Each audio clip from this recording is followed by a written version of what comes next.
Si vous vous intéressez au management, vous pouvez voir qu'il y a beaucoup de conférences qui vont parler des différences de générations. Génération X, Y, Z, alpha et son application, l'impact sur le management. Alors, est-ce vraiment si important la différence de génération quand on dirige des gens? Ou finalement, est-ce que ce n'est qu'une différence parmi tant d'autres et la vérité est ailleurs? C'est ce que je vous propose de voir dans cette vidéo. Bonjour et bienvenue sur Soyez Chef Pas Manager, le site, la chaîne et le livre, écrit et réalisé par des praticiens depuis plus de 20 ans dans le management, dans la direction des personnes, et qui a pour objectif de vous donner des outils extrêmement concrets et pratiques que vous pouvez utiliser au quotidien. Aujourd'hui, on va parler des différences de génération. Alors on voit, comme je l'ai dit en introduction, beaucoup de littérature sur le sujet. Alors est-ce vraiment si pertinent? Est-ce que vous ayez à diriger 2 personnes qui ne sont pas de la même génération, est-ce que ça va vraiment poser un problème et comment le gérer? En tout premier lieu, on va rappeler un petit peu les différences de génération assez rapidement. Alors on part, des générations, pour ceux qui sont encore vivants en fait, hein, de baby boomers à partir de l'après-guerre, jusqu'en gros dans les années 70. Donc on a des gens relativement optimistes, hein, qui sont nés avec, toute la vague des 30 glorieuses, travailleurs, attachés à la réussite, sociale et à la progression de carrière. Ensuite, on va avoir une génération dite X, entre les années 70 et les années 80, des gens plus indépendants et pragmatiques qui vont chercher plutôt l'équilibre entre une vie professionnelle et personnelle. Ensuite, on a la fameuse génération des millennials, génération Y, Y comme Y, hein, pourquoi? Et donc, on va avoir des personnes qui sont plus connectées au numérique, mais qui vont chercher plus de sens dans le travail, apprécier la collaboration, la flexibilité et le développement personnel. Et enfin, on a, en tout cas sur le monde du travail, une génération Z qui apparaît après les années 2000, ou en gros dans les années 2000, jusqu'aux années 2010. Des gens natifs qui sont nés avec un smartphone ou un écran branché, greffé directement dans la main, qui utilisent les réseaux sociaux de manière extrêmement fluide et quotidienne, et qui vont valoriser une certaine authenticité, une inclusion et une autonomie dans leur travail, ou en tout cas vis-à-vis des autres. Alors, beaucoup vont s'appuyer sur ces différences de génération pour nous expliquer que oui, telle et telle génération, on peut pas lui parler de la même manière, il va pas rechercher la même chose, il va pas être sensible au même type de management, pour peu qu'on définisse les types de management, et donc, a priori, ça peut être un problème dans certaines entreprises. Moi, c'est quelque chose qui m'a toujours frappé, parce que en tant que militaire, j'ai dirigé plusieurs centaines de personnes dans plusieurs unités, j'ai toujours eu à diriger des gens très jeunes, de 17 ans même, jusqu'à 50, 60 ans, des gens qui venaient de divers horizons, français, j'ai même dirigé des gens, des étrangers, des gens qui avaient différents niveaux scolaires, donc de bac, voire même sans le bac, jusqu'à bac plus 5, voire plus. Et ce cas des générations ne m'a jamais vraiment frappé, sauté aux yeux. En effet, outre la génération, on peut noter beaucoup de différences entre deux personnes. Il y a des différences internes, alors certes l'âge, mais des différences aussi de formation, entre quelqu'un qui a un BEPC ou qui a un niveau avant bac et quelqu'un qui fait des études supérieures, que ce soit bac plus 2, bac plus 3, bac plus 4, bac plus 5. Il y a des différences aussi d'origine sociale, des gens qui viennent de milieux plus modestes et des gens qui viennent de milieux plus aisés, et quelle que soit la formation, il n'y a pas forcément de corrélation entre la formation et l'origine sociale, alors un petit peu quand même, mais tout est possible. Il peut y avoir aussi des origines régionales, culturelles, alors intra-françaises, mais culturelles quand même. Entre quelqu'un qui vient du nord de la France ou quelqu'un qui vient de Marseille, vous n'avez pas forcément les mêmes réflexes et la même manière de voir la vie, on va dire. Des différences de sexe, on ne va pas s'exprimer ou diriger de la même manière des hommes et des femmes. Puis outre ces caractères externes, on a des caractères beaucoup plus internes, comme des différences de maturité personnelle. Vous pouvez avoir des gens extrêmement matures qui ont 18 ans et des gens extrêmement immatures qui le resteront toute leur vie. Des différences aussi avec le sexe vient l'orientation sexuelle, et ça peut, dans certains environnements, pas forcément poser des problèmes, mais en tout cas c'est quelque chose à prendre en compte. Des différences aussi de personnalité. Là je vous renvoie à tous les tests de personnalité qu'on peut trouver, hein, notamment dans le management, comme les tests DISC, les tests pour lesquels vous avez 4 personnalités, alors c'est classé par couleur, bleu, rouge, vert, jaune. Alors je vous renvoie au test de DISC, je mets un lien dans la description de la vidéo pour que vous puissiez voir ce que c'est si vous ne connaissez pas. Les tests aussi MBTI, donc là il y a 16 personnalités différentes, donc ça fait quand même un paquet.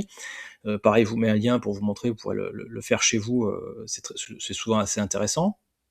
Il y a d'autres tests de personnalité, TMS, DSM-4, et vous pouvez en trouver plein d'autres. Donc En tout cas, les gens peuvent avoir des personnalités bien différentes, quel que soit leur âge, quel que soit le milieu professionnel, quelle que soit leur formation. Enfin, vous avez des différences aussi d'appétence et de relation avec le travail, entre la personne qui se trouve bien dans l'entreprise où elle est, avec ses collègues, ou quelqu'un qui est pas forcément à l'aise, qui a pris ça comme un métier beaucoup plus alimentaire et qui a d'autres objectifs de vie. Sans parler des différences beaucoup plus larges, les différences de religion, d'opinion politique ou culturelle si vous travaillez avec des étrangers. Et donc on voit que si on se focalise seulement sur la différence de génération, il y a tout un tas de différences qui peuvent être bien plus majeures et bien plus marquantes pour différencier deux individus, et même deux personnes qui vont être de la même génération, si elles n'ont pas la même origine sociale, la même appétence au travail, la même formation, la même personnalité, la même maturité, bah vous voyez bien que ça n'a finalement la différence de génération, c'est quelque chose parmi tant d'autres qui est complètement noyé dans tout un tas d'autres caractères. Et donc c'est là où je ne vous simplifie pas la vie. Et non, on ne peut pas juste catégoriser les gens par des différences de génération. Alors, qu'est-ce qu'on fait? Alors la première chose que je vous conseille, bah, c'est justement de ne pas se focaliser sur les différences, mais sur ce qui rapproche. Vous aurez toujours des différences entre les gens. Donc ne tombez pas dans une espèce de communautarisme générationnel ou culturel ou intellectuel. Focalisez-vous non pas sur les différences, mais sur les choses qui vous rapprochent. Et qu'est-ce qui vous rapproche? Eh bien, c'est vous, en tant que chef, en tant que manager, en tant que personne qui dirige bah, l'ensemble de votre équipe, de créer ce ciment, de créer cette vision commune. C'est à vous, et c'est votre responsabilité, de faire converger les intérêts individuels vers l'intérêt collectif. Et qui est le garant de l'intérêt collectif? C'est vous.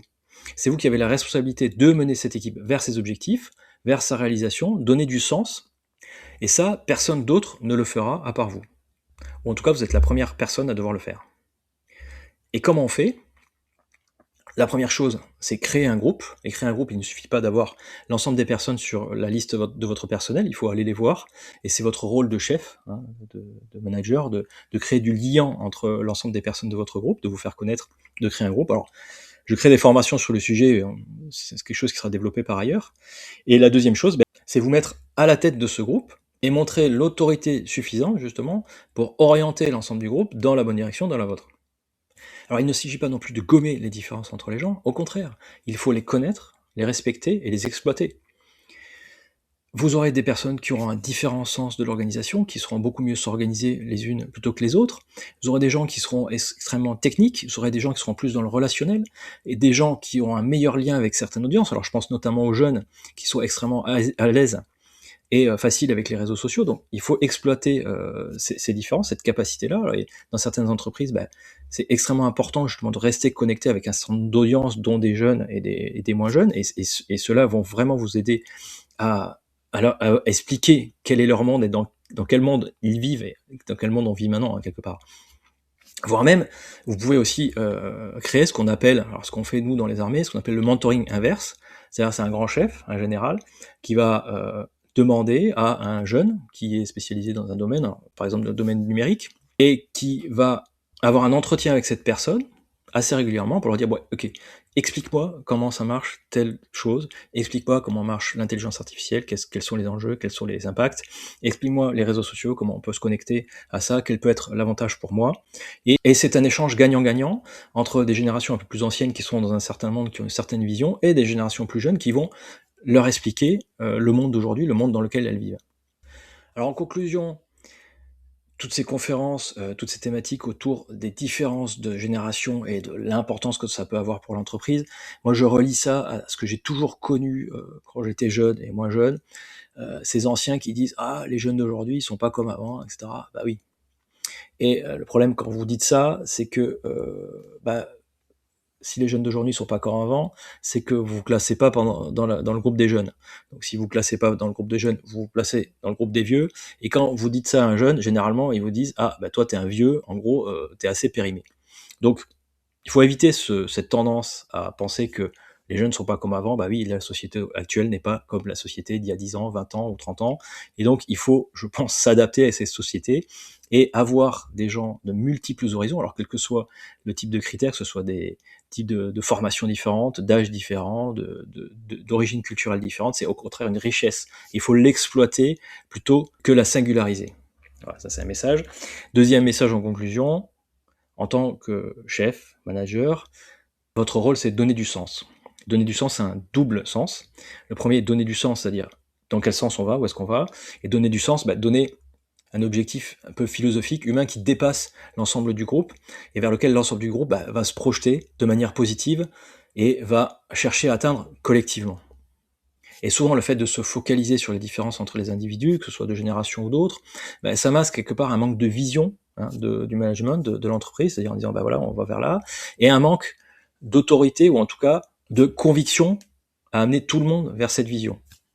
Et une carence à créer et entraîner un collectif.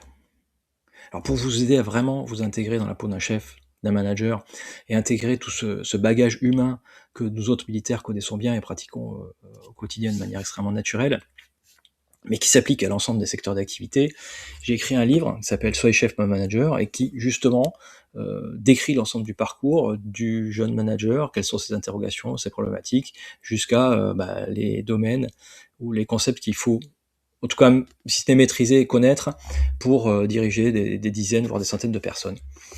Donc, dans le livre, en plus, vous trouvez un certain nombre de codes QR qui renvoient vers des articles sur mon site.